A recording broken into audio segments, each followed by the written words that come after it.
Privacy is a fundamental human right. Security, privacy, and everything nice. No, I'm just kidding, but security and privacy are two words that are synonymous when people think of the Apple ecosystem. Now, this video isn't to talk about whether Apple is more secure than company X, Y, or Z.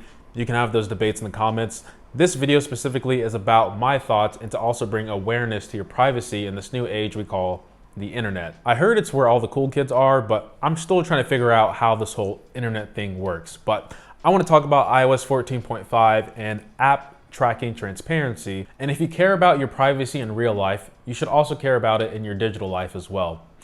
Let's start off with one thing first. If you're somewhat skeptical about social media and ads, you've probably heard the phrase, if you don't have to pay to use the software, you are the product, in terms of advertising and your data that you submit on the software. You ever decided to buy a car and then you start seeing a ton of car ads specific to your area? This is because of your digital profile created by hundreds of websites aggregating data about you. And with more and more apps being installed on phones, multiple apps can now aggregate data about you.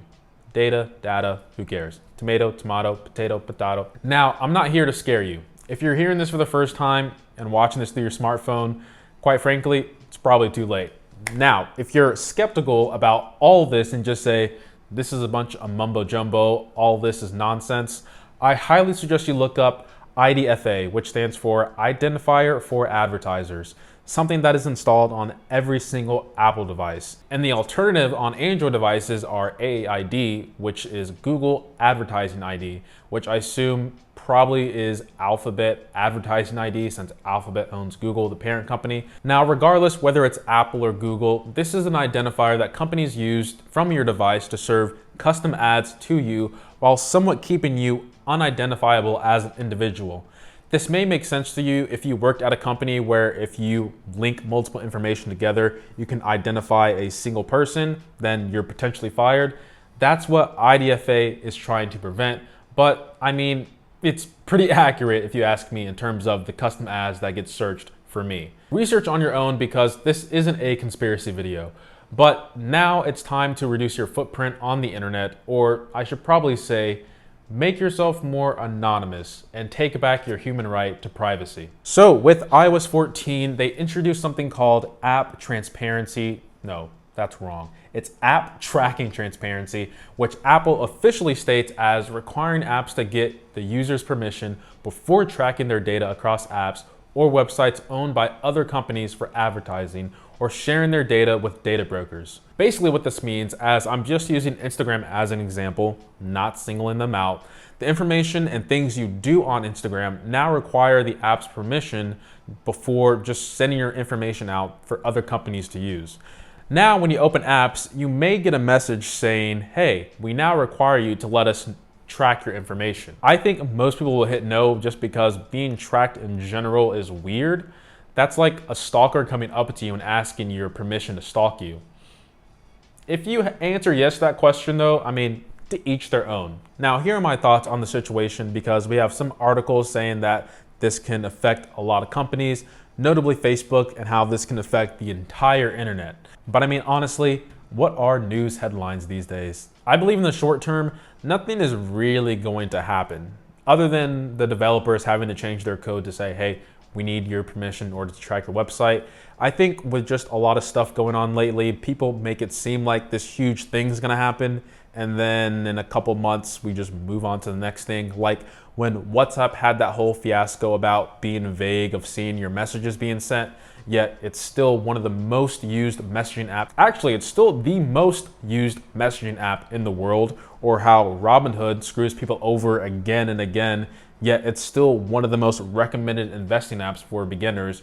Or when Chick-fil-A, for political reasons, people try to cancel them, yet all 3 lanes in the drive-thru still wrap around the world every time I drive by, and they're still closed on Sunday and pull crazy numbers. Now, Facebook is going to be fine. All these companies that are supposed to collapse from this release are going to be fine in the short term because you can just opt out of it. all these companies still retain majority of those users. Just like in the examples I stated before, you may have people attempt to make these companies seem like they're being screwed. Where there are users, there's money to be made. And Facebook, I'm talking in the sense of the parent company, probably has a third of the entire population on a monthly basis using their software.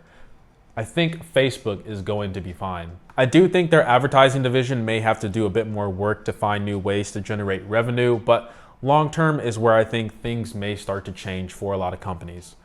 Apple always plays the long term. You see, Apple is giving the consumer knowledge of what's going on, and it may plant a seed in their mind like, I'll decline this, but I'm curious about apps now that are tracking my information and what they're doing with it. And going forward, people may rethink about the websites and apps they use on a daily basis. At least that's what I'm hoping for, because I have a lot of faith in humanity. Apple's motive has always been privacy and security. And with iOS 14, they're trying to protect, educate their consumer at the same time. But educating your consumer has its pros and cons.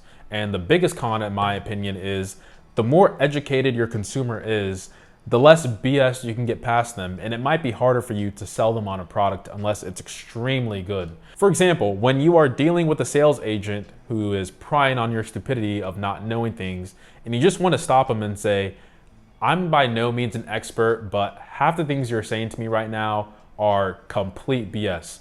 And you correct them and they're like, whoa, this guy actually knows his stuff. Maybe that just stuff happens to me. Who knows? So in summary, is this a good thing? Yes, because the mobile device is the most common way of accessing and interacting with the internet. You should protect yourself. You should protect your privacy. You should protect yourself in all aspects of life. iOS 14 is the first step of retaining your privacy on the internet with the apps that try to exploit and sell your information. But I still think that there is much more work that needs to be done. Now, am I going to start using VMs and only access the internet using Tor? No, but I'm hopeful my friends and family will start taking their privacy more seriously and educate themselves about the internet. So hopefully you guys enjoyed this video. I appreciate every sub, like, and comment. Let me know what you guys think of the iOS 14.5 update. And as always, guys, protect yourself and much love.